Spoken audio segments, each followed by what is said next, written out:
Let's create the other views for this. If I slide down, I could go to the View tab, turn the frame on, the display frame, so I can grab it and move this. Okay, so what we've learned is you would go to View Layout and create your projected views. I have projected view over here, projected view up here. So this top view is really this part upside down. And I would not consider that the top. Okay, so technically when you come over here and I go to view and I hit this down arrow and I go to the front view, to me that's it's just weird how this gets set up. So that's your front view. And then you go to this one here and you go to the top view. Okay, so that's my top view. And that makes sense to me, but when I go to my drawing, this view here, because I flipped it, my top view, if I lay that, because this is my primary view, and then project the other views this way, it looks weird. So we do not do these views this way. I'm going to go to this part of the tree and then right click on the top view and delete, which is weird. I'm deleting the top view because that's my what I call the top view. Delete the front view. No, not the front view, the right view. Okay, so I could drag this up because this is the top view. And if I rotate this 90 degrees coming down, like it's coming in a bowl, right? So you're rotating it this way, coming up the bowl. So this here would be on the top. And that would make sense to me. So you go to project and project this view.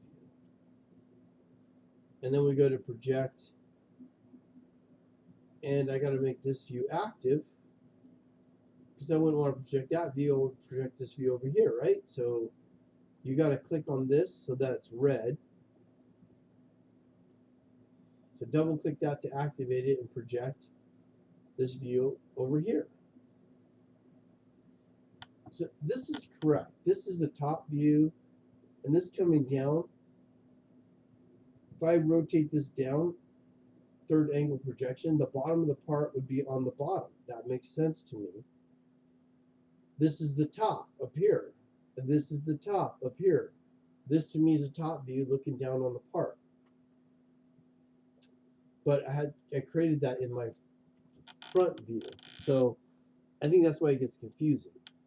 Now I don't like any of these techniques because I don't need two of these. They're identical. And sometimes it's kind of hard to tell what's going on because there's so many things going on down here. And it's not really common.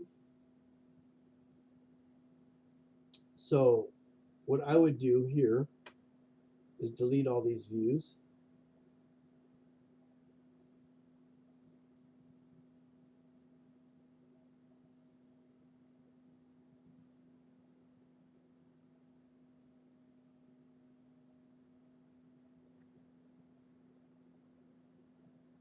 Okay. And I would slide this over here.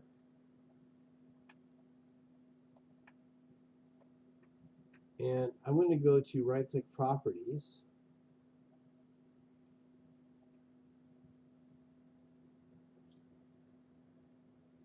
What we set in our preferences is to turn on the center lines.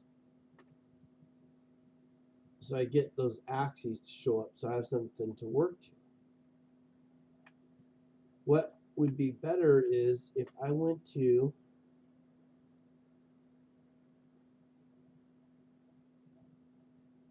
section cut and create a section cut on the top of this line to the bottom of this line.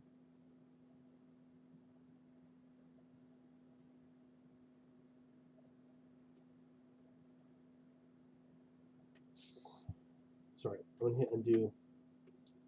I want to double click on that point, and then what happens is I can move this to this side or this side. If I click a position, using that technique gives me axes.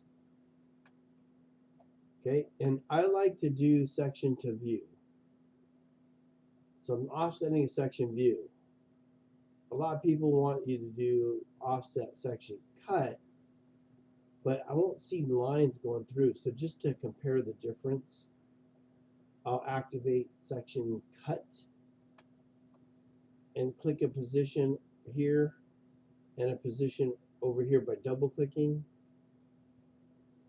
and come over here. Or actually I'll come over here so we can compare.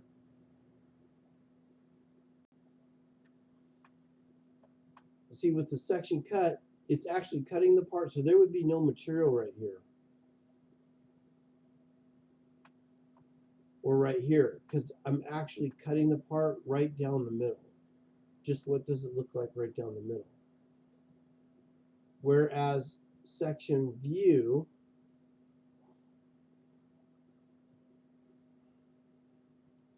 we're seeing everything to the right of the arrows. So all of this to the left of the arrows is removed.